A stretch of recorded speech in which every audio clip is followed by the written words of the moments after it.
Graça e paz, Deus abençoe a vida de vocês cada dia mais. Um dos benefícios de termos culto pela manhã é que no dia de Super Bowl não somos tentados a trocar o culto pelo jogo, né? Nos cultos, nas igrejas que tem culto à noite, a gente tem que fazer uma exortaçãozinha, né? Não vai trocar, não vai ficar em casa. Muito bem, queridos. Eu quero convidá-los a que abram suas Bíblias em Atos dos Apóstolos, capítulo 4. Nós vamos ler dos versos 32 até o verso 37. Estarei compartilhando com vocês sobre igreja, uma comunidade de fé. Atos dos Apóstolos, capítulo 4, versos 32 a 37.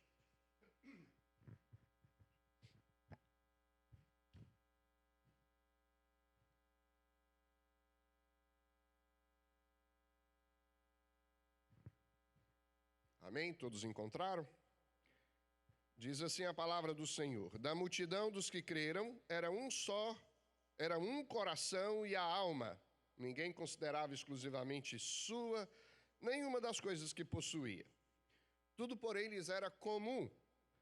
Com grande poder, os apóstolos davam testemunho da ressurreição do Senhor Jesus, e em todos eles havia abundante graça, pois nenhum necessitado havia entre eles, porquanto os que possuíam terras ou casas, vendendo-as, traziam os valores correspondentes e depositavam aos pés dos apóstolos. Então se distribuía a qualquer um à medida que alguém tinha necessidade.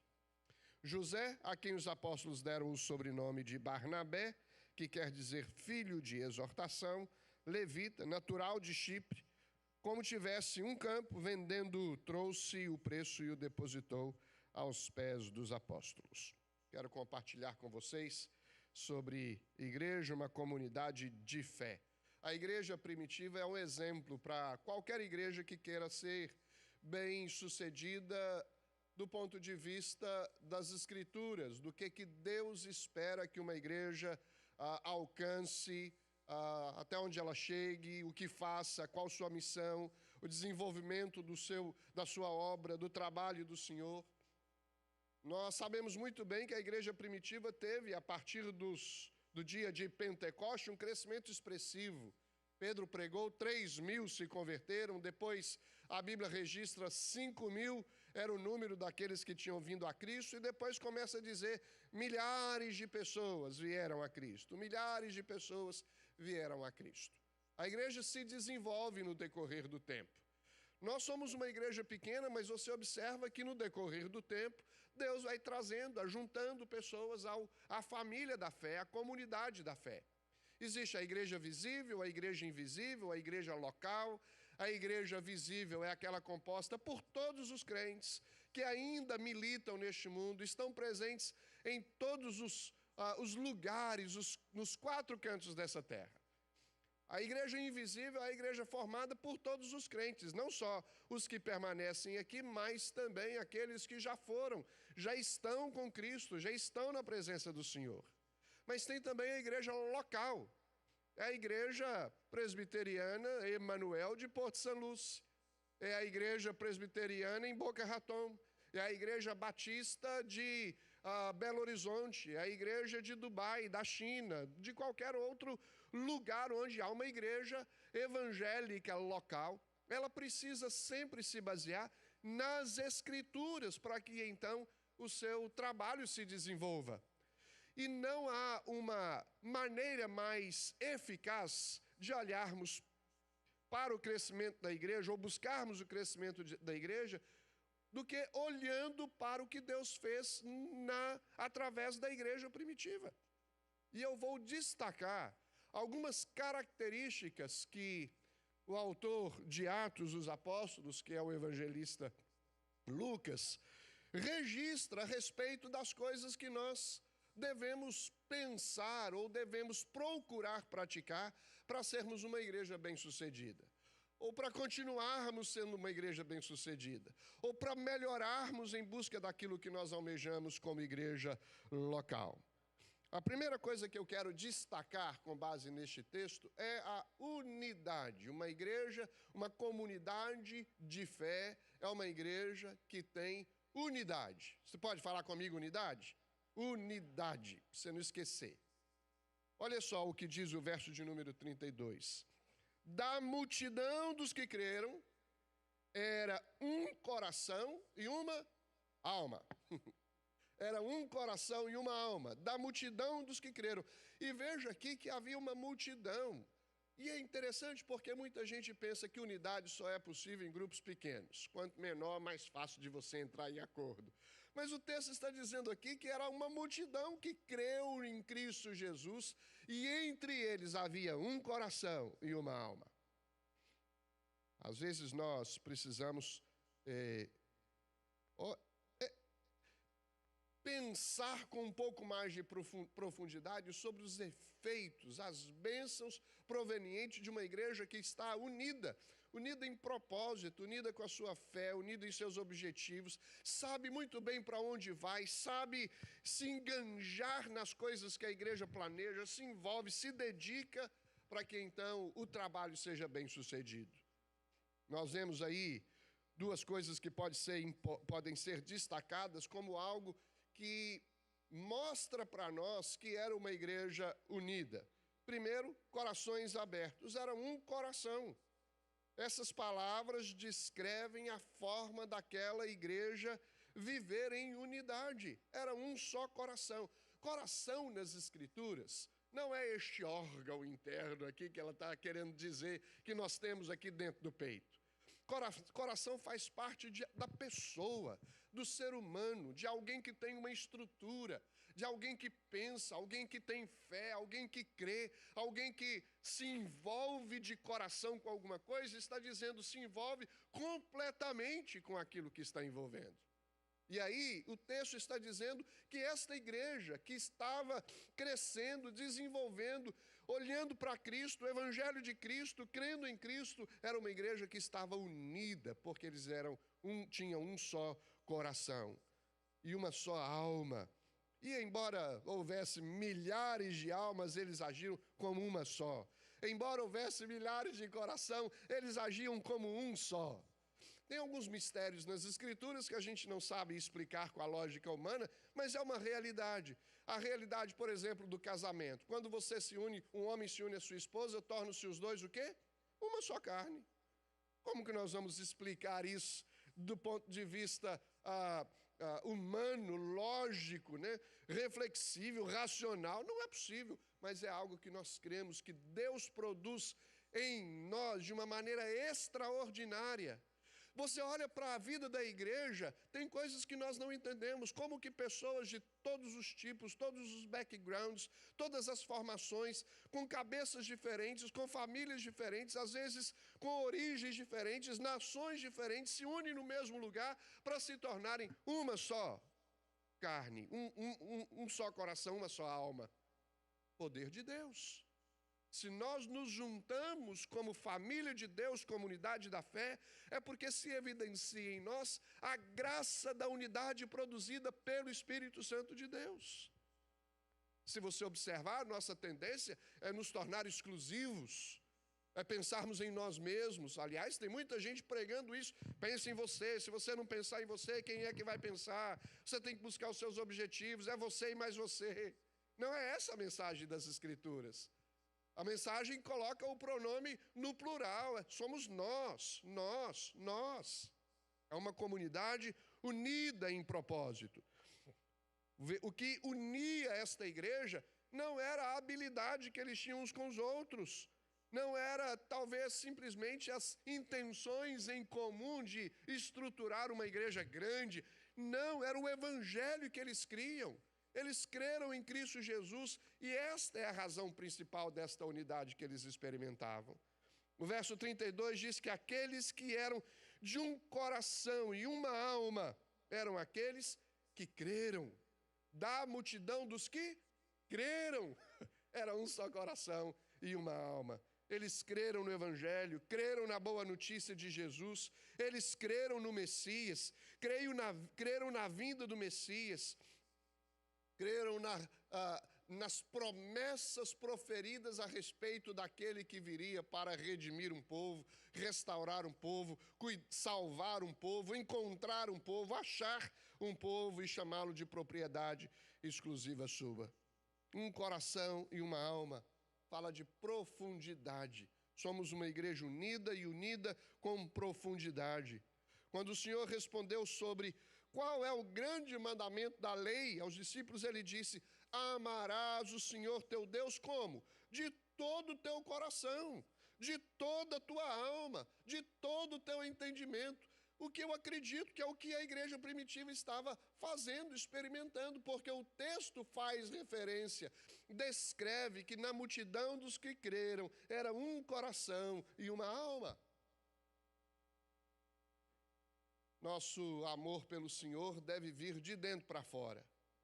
Da mesma forma que o amor pelos irmãos deve vir de dentro para fora.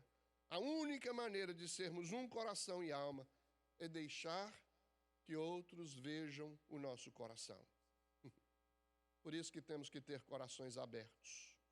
Eu tenho dificuldade, às vezes, de entender o quanto que nós encontramos no meio evangélico pessoas que se enclausuram, não dividem sua vida com ninguém, tomam suas próprias decisões, não querem, às vezes usam a frase dizendo: ninguém tem nada a ver com a minha vida, eu cuido dos meus problemas, eu cuido dos meus acertos e dos meus erros. Não que nós devamos deixar nossa responsabilidade de lado, mas se Deus nos coloca juntos é para compartilhar, é para dividirmos a nossa vida, é para orar uns com os outros, para ajudar uns aos outros, para estabelecer um vínculo que demonstra o cuidado de Deus para conosco. A oração de Jesus ao Pai é que fizesse de nós um como Ele e o Pai são um. Em nós é refletida a unidade da Trindade. Deus nos criou assim, nos criou a imagem e a semelhança dEle. E um dos aspectos dessa imagem é que nós podemos ser um, ter comunhão uns com os outros. Não apenas, interessante, queridos, não apenas corações abertos, e nos nossos corações não pode ter uma plaquinha proibido entrar. Se somos cristãos, temos que fazer parte da vida um do outro. É assim que Deus nos coloca no corpo de Cristo. Mas temos que ter também mãos abertas. Olha o verso 1, diz assim: ninguém considerava exclusivamente sua nenhuma das coisas que possuía, tudo, porém, lhes era comum. Ainda que eu vá falar sobre generosidade mais na frente um pouco, mas aqui as suas mãos estavam abertas, eles se importavam uns com os outros. Suas mãos abertas estão disponíveis para auxiliar, para ajudar, ou às vezes apenas para dar um suporte. Conte comigo, estou aqui do seu lado. Porque uma igreja que vive em unidade, tem um coração e uma alma, é uma igreja que se importa com o outro, que dá valor ao outro. Do ponto de vista das nossas relações, nós não podemos, como cristãos, ser egoístas, temos que ser altruístas, e ser altruísta é pensar no bem que eu posso receber em benefício do outro. É o outro que se beneficia com o benefício que eu recebo. É Deus nos dando para dar, para entregar. Quantas vezes encontramos o apóstolo Paulo dizendo: o que eu recebi do Senhor, eu também vos entreguei. É claro que ele estava falando sobre o Evangelho, mas o princípio, a ideia é a mesma. A lógica é a mesma, a didática é a mesma. Nós recebemos não apenas para sermos projetados superiores sobre os outros, não, é para dividir, é para compartilharmos uns com os outros. Ninguém considerava exclusivamente o que era seu. Não que eles não tinham, o texto não está dizendo que eles não tinham. Certamente eram pessoas bem-sucedidas, que se desenvolviam, que trabalhavam, que alcançavam os seus alvos. Certamente cuidavam das suas produções, cuidavam do seu gado, das suas ovelhas. Tinham suas casas, as suas tendas, os seus lugares. Tinham seus filhos que trabalhavam em favor da família. Mas o texto está dizendo, eles tinham, mas o que tinham não era considerado exclusivamente seu. Eu não sei qual é a disposição do seu coração, mas quando nós recebemos alguma coisa, será que nós pensamos, alcançamos alguma dádiva material? O Senhor nos abençoa com uma casa, com um carro, com um lugar, com coisas que nós almejamos, com um curso, com a aprovação de alguma coisa que nós estamos buscando. Será que nós incluímos nos nossos planejamentos mais ou menos assim? Como que eu posso abençoar outras pessoas com o que eu tenho recebido? Eu posso fazer da minha casa uma casa hospitaleira, onde as pessoas entram e se sintam bem. Eu posso dar carona para alguém sem me preocupar se vai as molas do carro arriar um pouquinho. Será que o que eu tenho com reconhecimento de que eu tenho porque o Senhor me agraciou? É graça, não é merecimento, é graça. É Deus me dando porque Ele quis me dar. Se estendeu a sua mão de favor sobre mim e Ele me dá para que nós compartilhemos. Amém, irmãos? Que bênção poder ser igreja, ser um só coração e poder compartilhar uns com os outros as coisas que Deus nos dá.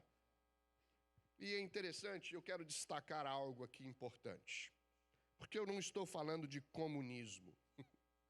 Veja bem, o comunismo é um ditado de cima para baixo que diz o seguinte: o que é seu é nosso. Não é assim que eles dizem? Você adquiriu, se é seu, agora eu vou tomar posse, eu vou me apropriar do que é seu. A Bíblia proíbe isso. Se você fizer isso, você está roubando. Mas a Bíblia está destacando aqui um coração generoso. O que a Bíblia está ensinando é voluntariamente, não por imposição, não por obrigação, mas por um coração grato a Deus, Ele vai dizer: o que é meu é seu. Não é diferente? Extraordinariamente diferente. Se nós começamos a viver desta forma, nós não vamos influenciar o meio onde nós estamos? A igreja, a família, a cidade, o país, o mundo pode ser transformado quando houver um povo que pensa dessa forma.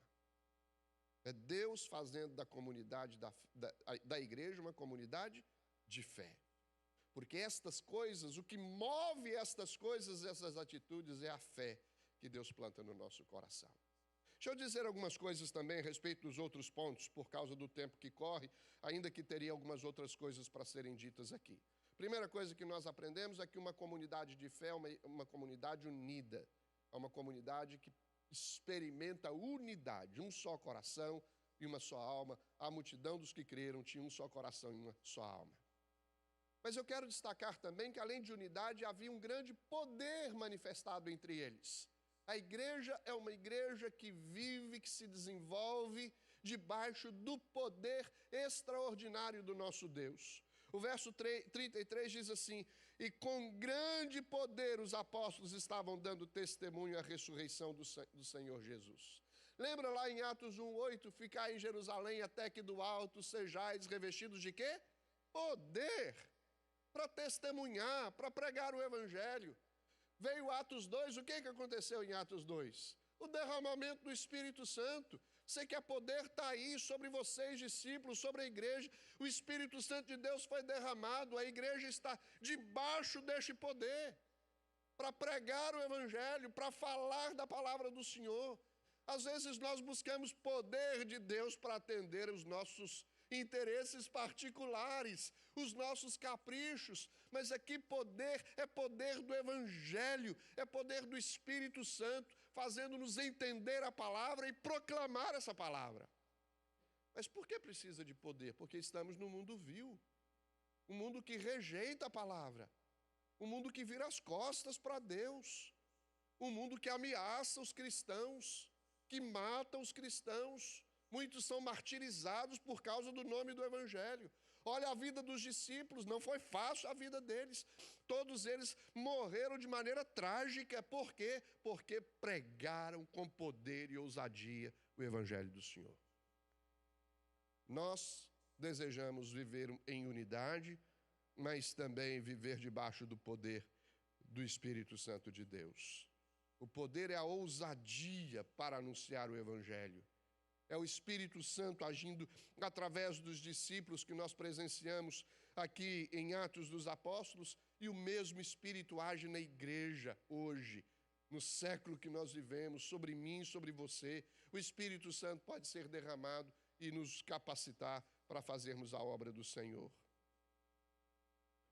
É interessante, observa o verso de número 31 do capítulo 4, nós lemos o 32 ao 37, mas olha o verso de número 31. Tendo eles orado, tremeu o lugar onde estavam reunidos, todos ficaram cheios do Espírito Santo. E aí o que acontece como resultado dessa manifestação extraordinária do poder do Espírito Santo na vida deles? Anunciavam a palavra de Deus. Louvado seja o nome do Senhor, porque esta palavra é o Evangelho da graça, é o Evangelho transformador, o Evangelho que é a transformação, que é o poder de Deus para a transformação de todo aquele que crê. Quanto mais proibiam os discípulos e os ameaçavam, mais eles testemunhavam. Expressamente vos ordenamos que não ensinassem nesse nome, contudo encheste Jerusalém da vossa doutrina, e quereis lançar sobre nós o sangue desse homem. Então Pedro e os demais apóstolos afirmaram: antes importa obedecer a Deus do que aos homens. Sabe, queridos, a gente precisa se colocar diante do Senhor e fazer uma avaliação pessoal. Imagina um pouquinho você tendo esse tipo de pressão. Como você reagiria? Se alguém chegasse, ou você nega o seu Cristo, ou vou lhe prender. Ou você abandona a sua fé, ou nós vamos acabar com a sua família. Qual seria a nossa reação? Que Deus nos encha do mesmo poder que encheu a vida dos discípulos. Em nome de Jesus. Porque neste mundo nós vamos ter aflições, podemos ter ameaças, mas há uma eternidade que nos aguarda, onde não há dor, choro, perseguição, morte, e nada pode nos separar do amor de Deus, que está em Cristo Jesus. Poder. Nós queremos viver o poder que a igreja primitiva experimentou. Devemos estar preparados para testemunhar como a igreja testemunhou. Às vezes nós queremos, os benefícios, os exemplos que trazem para nós benefícios, mas não olhamos o custo daquilo que foi experimentado por eles. Se alguém quer vir após mim, o que o Senhor diz? Negue-se a si mesmo, tome a sua cruz e siga-me. Senhor, eu vou para onde o Senhor for. Cuidado. As raposas têm os seus covis, as aves dos céus ninhos, mas o Filho do Homem não tem onde reclinar a cabeça. Você tem certeza? Mas vale a pena, queridos. É no Senhor que nós experimentamos a graça do poder de Deus. Em Cristo Jesus nós somos transformados e usados. Deus nos chama para salvação e nos chama também para missão. Missão, não é opcional, nós temos que pregar o Evangelho, e este Evangelho será pregado eficazmente debaixo do poder do Espírito Santo. Uma comunidade de fé, uma comunidade que experimenta unidade e uma comunidade que prega debaixo do poder do Espírito Santo. Mas eu quero destacar também, queridos, em terceiro lugar, depois de falar sobre a pregação dos discípulos, e basicamente a pregação dos discípulos era pregar a Cristo e este ressuscitado. Os judeus não criam nisso, mas eles pregavam incessantemente, insistentemente sobre o Cristo e este ressuscitado. Mas eu quero em terceiro lugar destacar que uma comunidade de fé, além de experimentar unidade, viver debaixo do poder do Espírito Santo, é uma comunidade que recebe graça. Olha o verso de número 33 do capítulo 4 de Atos. Com grande poder os apóstolos davam testemunho da ressurreição do Senhor Jesus, e em todos eles havia o quê? Abundante graça. Não é pouca graça, não, é muita graça. Abundante graça. É uma declaração do trabalho soberano de Deus na vida da igreja. Grande é o que Deus faz em favor do seu povo. Graça é a única explicação que faz sentido sobre uma comunidade de fé. Se a igreja persevera, se a igreja no decorrer da história, ninguém pode destruí-la porque o Senhor a sustenta, derrama graça sobre ela. No Antigo Testamento, o povo de Deus recebia graça o tempo todo. Às vezes a gente pensa que expressão da graça é apenas uma realidade do Novo Testamento. Não, a Bíblia toda fala das manifestações graciosas de Deus sobre o seu povo. Lembra quando o povo saiu, foi liberto do cativeiro egípcio? Foi para um deserto, peregrinou ali por 40 anos, mas não lhes faltou água para beber, comida para comer, não lhes faltou nuvem que manifestava a presença de Deus sobre eles durante o dia, e nem fogo para iluminar aquela cidade que foi construída debaixo da orientação do Senhor, com tendas armadas por todo lado. Caía maná do céu, e eles comiam. Saía a água da pedra, e eles bebiam. O Senhor era com eles. O problema, queridos, é que nós muitas vezes desconfiamos do poder de Deus quando enfrentamos lutas e provações. Mas Deus pode fazer infinitamente mais do que tudo quanto pedimos ou pensamos, conforme o seu poder que opera em nós. A única maneira de você ter unidade na igreja é pela graça de Deus. A única maneira de você ter poder na pregação é pela graça de Deus. A única maneira de experimentar avivamento na igreja de Deus é pela graça de Deus. Nós veremos a graça de Deus em nossa igreja, trazendo avivamento em nossos corações, fazendo de nós pessoas diferentes, pessoas que creem, pessoas que se importam umas com as outras. Talvez eu diria que nós estamos aguardando um dia de um grande avivamento. Deus tem, no decorrer da experiência da vida cristã, manifestado sua graça sobre nós.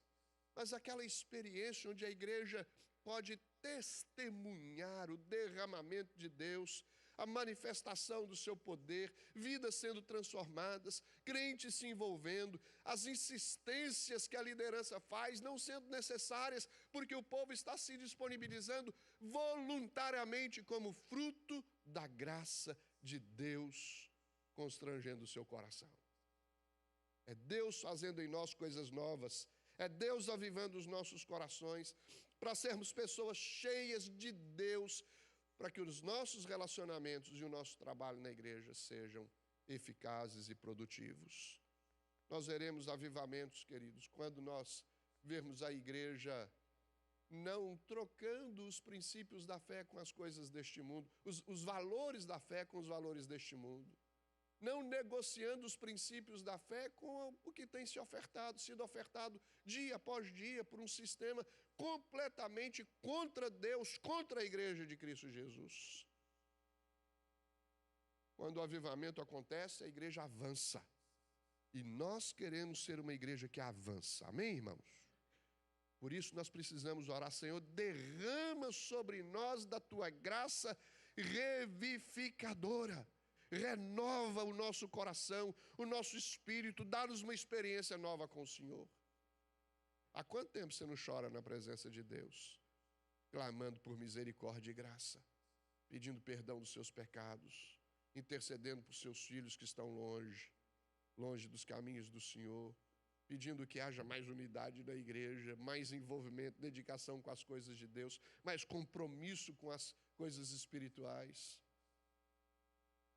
A única explicação para um avivamento verdadeiro é o derramamento do Espírito Santo sobre nós de maneira abundante, trazendo-nos a sua graça. A Bíblia diz: o vento sopra onde quer, não sabe de onde vem, nem para onde vai. Assim é todo aquele que é guiado pelo Espírito de Deus, que é nascido do Espírito de Deus. Nós devemos buscar a graça do Senhor, experimentar o extraordinário de Deus na igreja. Deixa eu dizer uma coisa para você aqui. Eu sei que nem todos que estão aqui vêm de igreja presbiteriana, mas a igreja presbiteriana crê no poder extraordinário do Senhor. crê em milagres, crê em transformação de vidas. Hoje eu vou pregar lá em Boca Raton sobre a cura de um gago e um mudo. Normalmente o mudo é gago, né? O surdo é gago, um surdo gago. Ele não ouve, ele não pode falar. E Deus curou, restaurando a audição e restaurando a sua fala. A Bíblia diz que desprendeu a sua fala, porque o Senhor opera milagres. Queremos igrejas mais avivadas? Vamos buscar, vamos orar, vamos interceder. Deus, não é que Deus pode fazer, não, eu acredito que Deus quer fazer. Buscar-me-eis e me achareis, quando me buscardes de todo o vosso coração.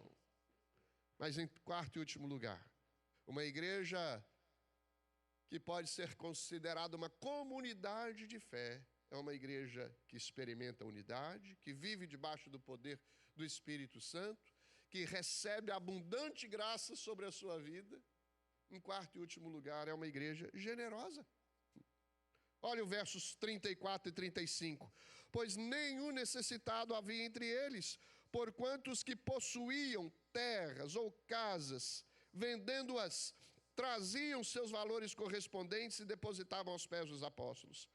Então se distribuía qualquer uma medida que alguém tinha necessidade.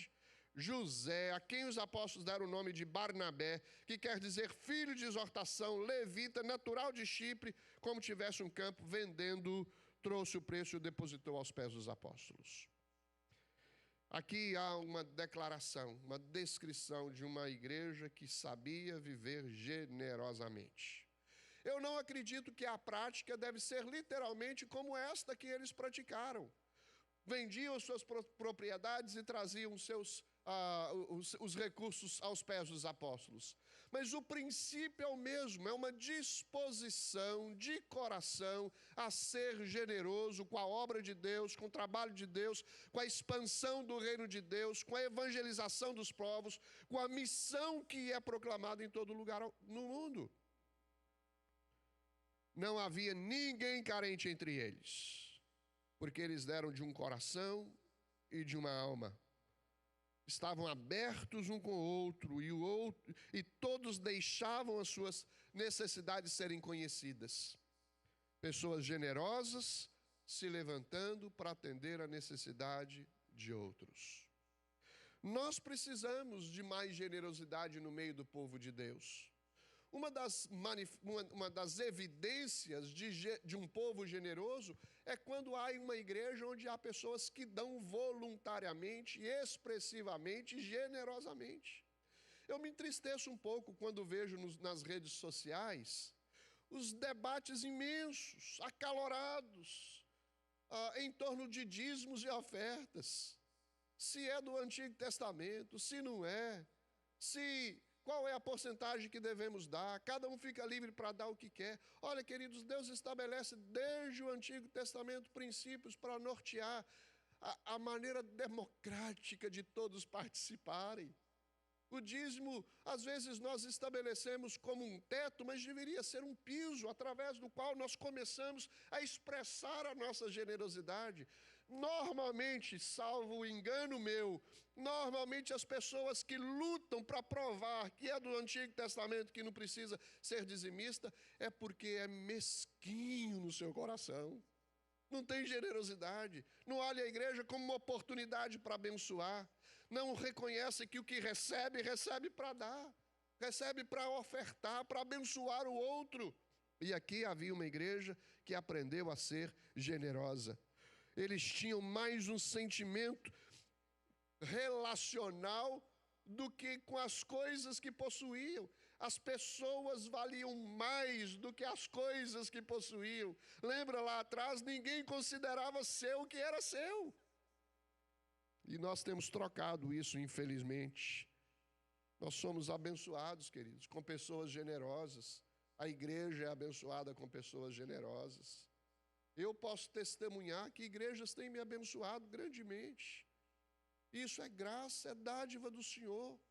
E é bom quando há uma reciprocidade, porque se você é generoso na sua disposição em olhar por outro como uma fonte, um lugar onde você, alguém a quem você pode abençoar, o inverso vai acontecer. Alguém vai olhar para você como também alguém para abençoar. E ninguém vai passar falta. Hoje, nosso irmão Tiago leu aqui na hora do dízimo, o texto de Filipenses, e o meu Deus, segundo a sua riqueza em glória, há de suprir em Cristo Jesus cada uma das vossas necessidades. O que nós às vezes não nos lembramos é que as necessidades uns dos outros são supridas uns pelos outros. É Deus nos usando como instrumento em suas mãos. E este foi Barnabé mencionado aqui. Foi um testemunho de um homem que dedicou generosamente as coisas que tinha à obra do Senhor, ao trabalho do Senhor. É interessante, por que este homem é destacado? Porque ele faz parte da história do crescimento da igreja em Atos dos Apóstolos. No capítulo 9 diz sobre o testemunho de Barnabé, que convenceu inclusive os discípulos para receberem Paulo. Porque vocês sabem quem era Paulo antes de ser Paulo.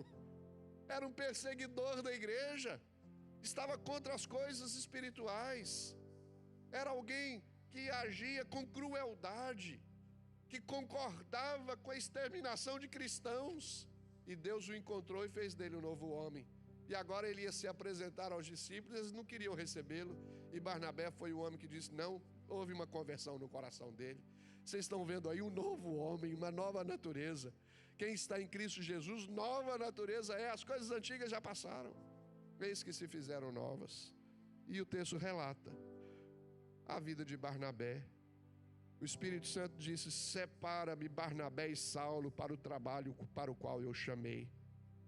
É o Senhor nos chamando, queridos, para tarefas importantes. Eu não sei qual é o tamanho da sua generosidade. Talvez você já tenha conhecido histórias de homens generosos. Talvez você tenha lido a respeito de homens que se desenvolveram muito bem monetariamente na vida, mas que tiveram o coração na obra do Senhor. Um deles, só citar, não dá para contar toda a história a seu respeito, mas foi Henry Crowell. Ele foi o dono do Quakers, e ele colaborou com o trabalho de Moody.